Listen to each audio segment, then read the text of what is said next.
Senior విద్వాంసులు, వారి కోసం మనకు చాలా తక్కువగా తెలుసు.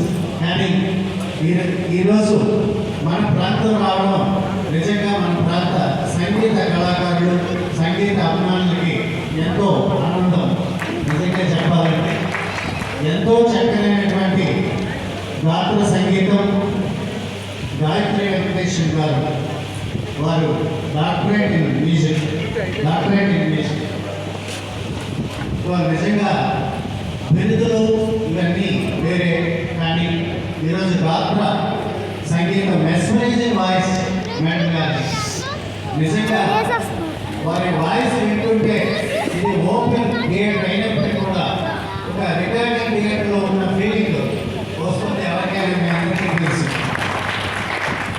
మరి పాపులర్ కీర్తనస్ అన్నీ కూడా అంటే ప్రజలందరికీ ఒక ఇన్స్పిరేషన్ లాగా పాపులర్ కీర్తనలు అన్నీ కూడా చాలా చక్కనైనటువంటి కీర్తనలు పాడారు.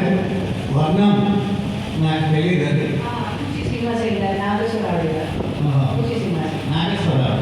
ఓకే, మంచి ఫస్ట్ టైం మేము వినడం. చాలా చక్కనైనటువంటి వర్ణంతో ప్రారంభించి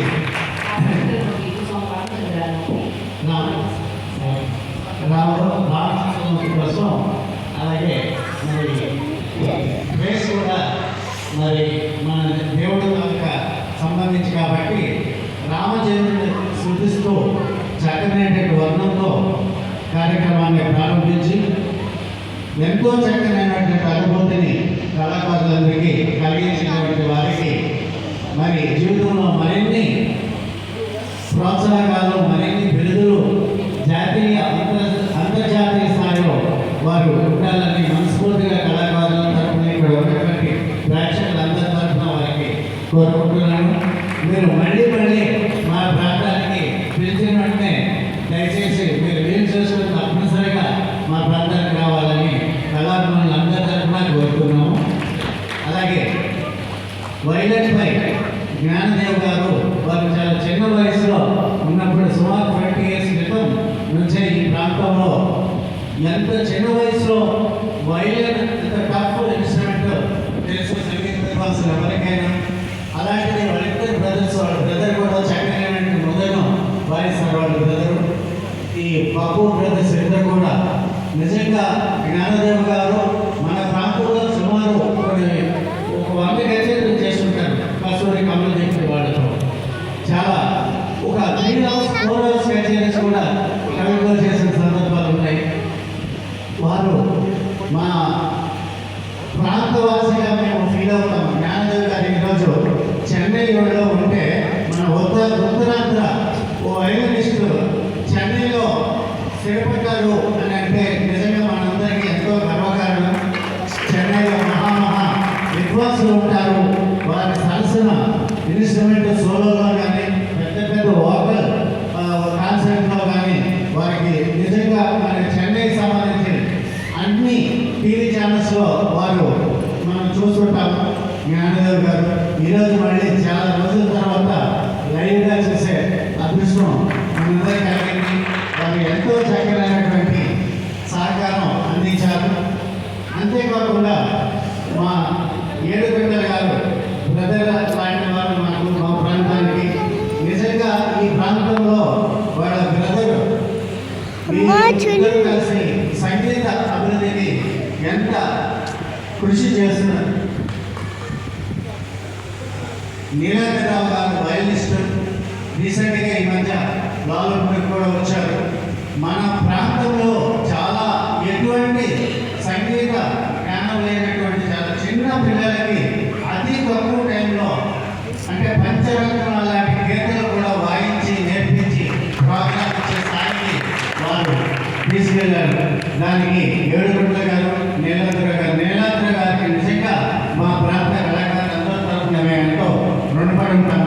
అలాగే ఈరోజు మరి ఎవరికైనా మృదంగిష్టి ప్రతి ఒక్కరికి తెలుస్తుంది. 7 కొండలు కానీ మీటు మృదంగం మీటు ఎంత పెద్ద కళాకారులు ఉన్నప్పుడు కూడా ఇది డిఫరెంట్. ఆయన నాదంలో ఆ కన్ను మీద వారు వేసే నాదము చాలా డిఫరెంట్ ఉంటుంది. ఏ వరుస అయినా సరే చాలా క్లారిటీగా మనకి స్వచ్ఛంగా వారి హృదయంలో ఉంటుంది. మళ్ళీ ముళ్ళపూడి శ్రీరామమూర్తి గారి తర్వాత మన ప్రాంతానికి అంత పెద్ద విద్వాంసులుగా మరి ఏడుగంటల గారు మనకి తయారవుతున్నారు. వారు ఎంతో చక్కనైనటువంటి ఈ కచేరీకి ఎంతో చక్కగా మరి సహకారం అందించారు. వారికి కూడా ధన్యవాదాలు తెలియజేస్తూ మరి ఇప్పుడు కన్యాపై డాక్టర్ శ్రీకాంత్ గారు, వారు కూడా డాక్టరేట్ ఇన్ మ్యూజిక్ వారి